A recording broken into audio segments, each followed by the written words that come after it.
Hey, what's up, everybody? I'm here to give you guys an all-talk video, and I'm going to be reviewing AEW Dark and AEW Dynamite. AEW Dark is episode 19. This is the February 5th edition from 2020, and it's called Hudsonville, Alabama. And yeah, I'm just going to do it. So we had the host, Tony Schiavone, and the commentators, Excalibur and Taz. We had Soko Nakajima versus Riho. I thought this was a very good match, to hype up the women's title match coming up on AEW Dynamite. Um, Riho and Soko Nakajima actually had a history, when Soko Nakajima pinned her at Fight for the Fallen, so I like how they brought that up. Riho ended up getting the win, which makes sense because she was going into a title match, so it made sense for her to get the win, and she won with some double stomp. It's actually quite cool. Then Jimmy Havoc defeated Sonny Kiss. It was actually a very well worked match. He ended up making him tap out. Afterwards, Luther comes up on the screen and basically challenges him to a death match. So I'm actually interested to see where they go with that. Hikaru Shida defeated uh, Cassandra Golden. Makes sense. I mean, it was an enhancement match pretty much. So there you go. Then Evil Uno and Stu Grayson defeated Marco Stunt and Jungle Boy. It was quite a competitive match. Then afterwards, John Silver, Alex Reynolds, and the other Creepers were inside, and the rest of the Dark Order get in there and beat down Marco Stunt and Jungle Boy. Luchasaurus runs out and attacks all the Creepers, and from behind, Evil Uno and Stu Grayson attack them. But then SCU run out to make the save. But they back off when Christopher Daniels goes to attack them. So still kind of continuing that storyline about whether or not Christopher Daniels is in on it. It was actually a really enjoyable AEW doc. I'm going to give it a B. I thought it was really good. We had some really good matches, and I really enjoyed it. I'm going to probably give it like an 85, too, out of 100. Then we had AEW Dynamite. It did road twos and control centers kind of into the pre-show, hyping up the show. Um, we had the commentary team of Tony Schiavone, Jim Ross, and Excalibur. It showed a nice intro video. Definitely go watch that. We had a AEW World Tag Team Championship match. It was Kenny Omega and Heyman Adam Page defending against Frankie Kazarian and Scorpio Sky with Christopher Daniels because this was SCU's rematch clause. The Dark Order come up on the screen and basically, says that we're going to be coming for one of you two tag teams after this match is over. So Christopher Daniels goes to the back to check to make sure no one's going to attack him. And it was actually a great match. So definitely go watch it. I don't know what match was better, this match or the one on the cruise, because it really isn't fair because they were able to do a lot of cool dives and stuff here and not on the cruise, so they were kind of a bit limited, but I still thought that both matches were equally as great. Obviously, Omega and Page were going to end up getting the win here. They win with the V-Trigger Buckshot Lariat combination, I believe, onto Frankie Kazarian. And they actually grabbed the ropes, but he grabbed the rope too late, so I kind of liked how they went, in a different direction. And then they hype up this tag team battle royal. They have tag teams such as the Young Bucks, Butcher and the Blade, Stu Grayson and Evil Uno, Best Friends, TH2, and the Jurassic Express come out, and everybody has a blow, and the Young Bucks ended up standing tall at the end of it. And we also had Shima and I believe T-Hawk come out, so we're gonna have that tag team battle royal. I was wondering why the Lucha Bros weren't there, but we also found out on the next episode that it was going to be them versus Omega and Page for the tag titles. It actually makes sense because they did beat them before when they weren't the champions, so it kind of makes sense for them to get a title match, and they did pin them in that 8-man tag team match. Then they did other things on this show. We finally had a women's championship match. It was Riho defending against Nyla Rose. The match was very good. It's probably the best match Riho has probably had. I think since she joined AEW. It's the best match I've seen of her. It's either this or the intergender tag match that she had on the cruise. But singles one-on-one, it's this. you saw Nyla Rose dominate and woman handle Riho, but eventually she ends up winning with a beast bomb, and I like this. They needed to get the title off Riho. She really wasn't working as a champion. Riho was working all these days in Japan and really couldn't show up to TV really that much, and she just kind of really wasn't connecting as a champion. It sucks that I was actually kind of starting to like her title reign but it was too little, too late at that point. Um, so yeah, Nyla Rose, um, you know, wins the belt. I do see these comments of people making fun of her because she's trans, so it's like it's really a man holding the title. That's just really not cool. Um, she's really talented, and I think she's gonna do awesome things with the title. So a lot of people are making arguments about who it should have been that taken the title off Riho. I really don't care about that. I'm just happy the belt's off of Riho. So yeah. Um, on this show also we had more further in Pac did a promo basically training himself for Kenny Omega. It's actually quite cool. Tony Schiavone interviewed Britt Baker DMD, basically just getting heat on herself, making fun of him, and making fun of the women's roster and such. I really enjoy it. She started actually becoming a really good heel. I think she can really become one of the top heels in the division. Um, we had basically though everything else was just furthering things with the inner circle.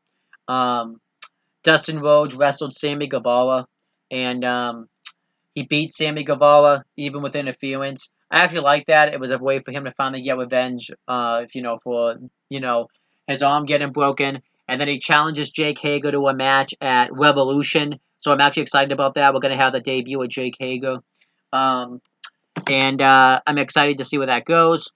Darby Allin did a video issuing a challenge to Sammy Guevara, and I liked it because he did the gimmick. Because doing this the split screen, Sammy Guevara has been like doing the cue codes, and he kind of did the same thing uh, to Sammy Guevara.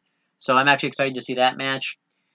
The Jim Ross did an interview with Santana talking about his past. Talked about how his dad was blind. He came from nothing, and he said that Moxley tried to put me in that same place.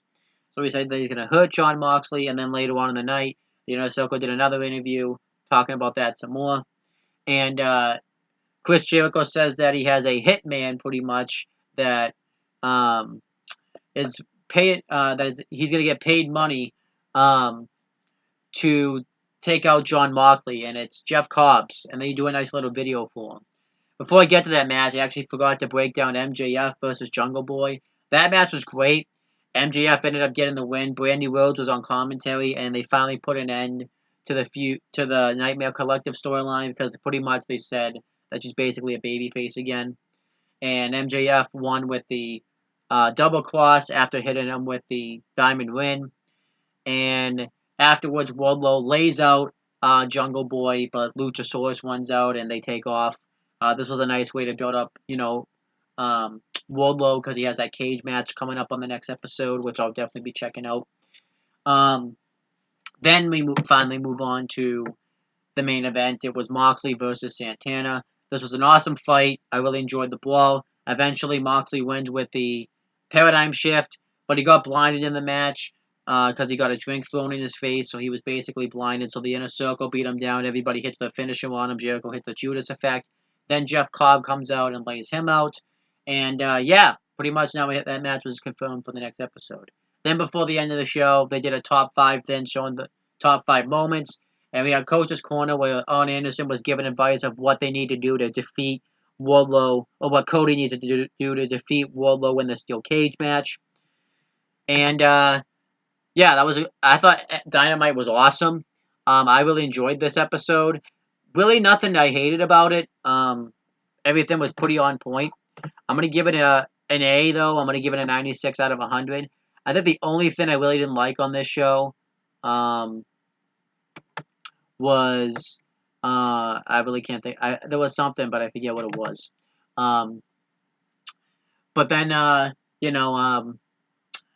There's some other AEW news. Jim Ross did it on his podcast, talk about people that he wants to see sign to AEW. He talked about Brody Lee, aka Luke Harper. He talked about Lance Archer, um, and he talked about other people.